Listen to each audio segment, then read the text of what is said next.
Мондай алакандагы кишинин баласы бар экен да. Тряпкалар бар, влажный салфетка, туалетный бумага, женский прокладкалар, мужской презервативтер бар. Богу түшкөндө анан ичине чөп жыттайсың, ошо менен иштейсиң.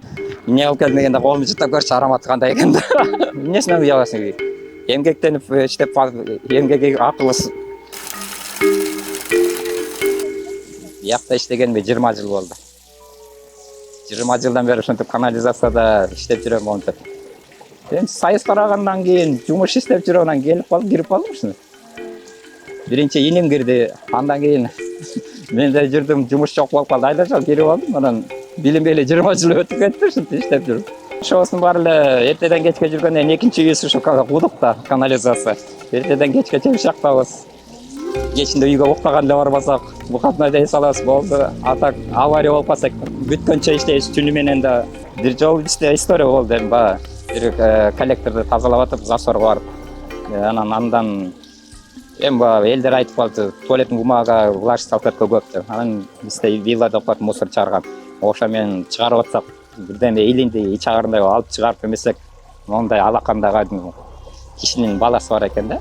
Чыгарын аборт кылганбы, эмне болгон? Алып чыгардык, таштадык, засор түшүрдүк, баарын тазалап анан кете бердик. Билбейм, анан ошо жанындагы эме заявительдер милиция чакырып калышкан. Биздин данныйларды алып калган. Как свидетель болуп, каяктан чыкты дегенде болду ошо. Өмүрүмдө көргөнүм ошо болду.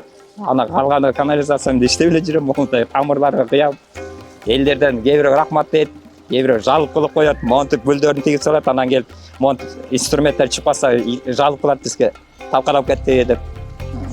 Ошондой болуш керек. 7 ай, 5 ай иштесем мондай болгон, колдой болгон. Бүт бар, иче карны бар, көз баш бар, көрүнүп турат. Бияна киндигине түйүлүп бүт эмес турат. Мурун укчумун, бирок эми өз көргөн эмесмин да, анан кийин өзүм көрдүм. Где-то бир 2 жыл болуп калды ошко, калп айтпасам ушундай примерно. Биздики монт канализация монт тамыр чыгарабыз. Элдер жалып кылат. Мусорго алып кеткиле деп. Биз кыйып бүтүп ташымайынча убакыт өтпөйт, бирөө кирип кетиши мүмкүн. Мондай бактарактар өскөндө тамыр өсүп кетет. Анан элдер бүт бар эле эметет. Анан бүт эле мусорларын ыргытышат. Тряпкалар бар, влажный салфетка, туалетный бумага, алар баары эзилбейт экен. Женский прокладкалар. Ошондой мужской презервативтер бар. Бүт эле мусордун баары ушул жакта азыр. Шприцтерден өйдө чыгат, алып чыгабыз. Түшөбүз монтип. Эртеден кечке план берилет. Мондай район, эски райондор болсо, бир жылда 2 жолу кылабыз планды. Ошо тазалап эртеден кечке ушинтип жүрөбүз. 8-тен 5ке чейин. Машина менен келебиз, толкпаса засорун түшүрөбүз. Азыр көп болуп кетти, район чоңойду, жумуш көбөйдү. Канализацияда эми көп эле кыйынчылыгы мондай тамыр көп өсүп кетет. Анан ичине кээ бирде крышкалар жок болуп калганда покрышка чыктай берет, мусор көп чыктай берет. Ошону ручной устранить этебиз, казабыз. Анан элдер чыштаганда көп нерсе болуп калат. Эми зыян деле бар, эми бул канализация түшкөндөн, богу түшкөндөн анан ичине чөп жыттайсың, ошо менен иштейсиң. Ооз мурдуңа кирет, чачырайт. Башыңа суу агызып атпайбы? Бокс идик тазаласак деле, жуунуп тазалап үйгө барабыз.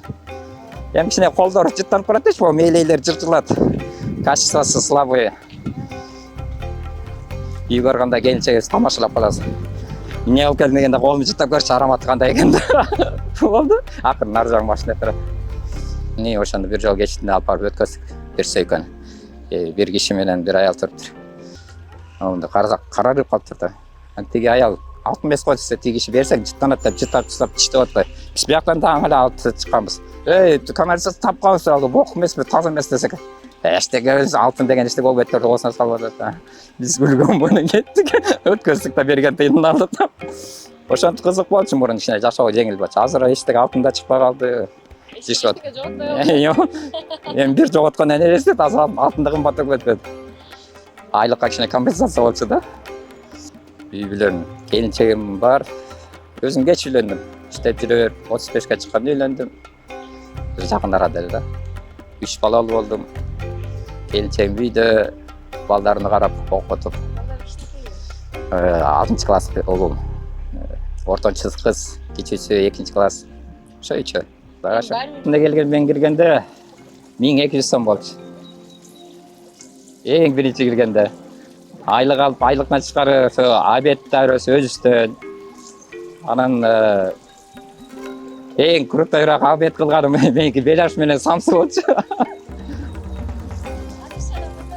Азыр эми айлыкка жараша, айлык семья болгондон кийин кичине артык ошондой болбосо үйдөн алып келме.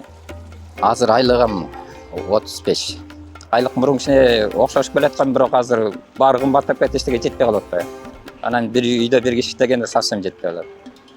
Анан айлыгыбыз кичине эл катары өйдөрөөк кылып берсе, бул мусор көчөдө мусор ташыгандардыкы кичине өйдөрөөк экен биздикине караганда.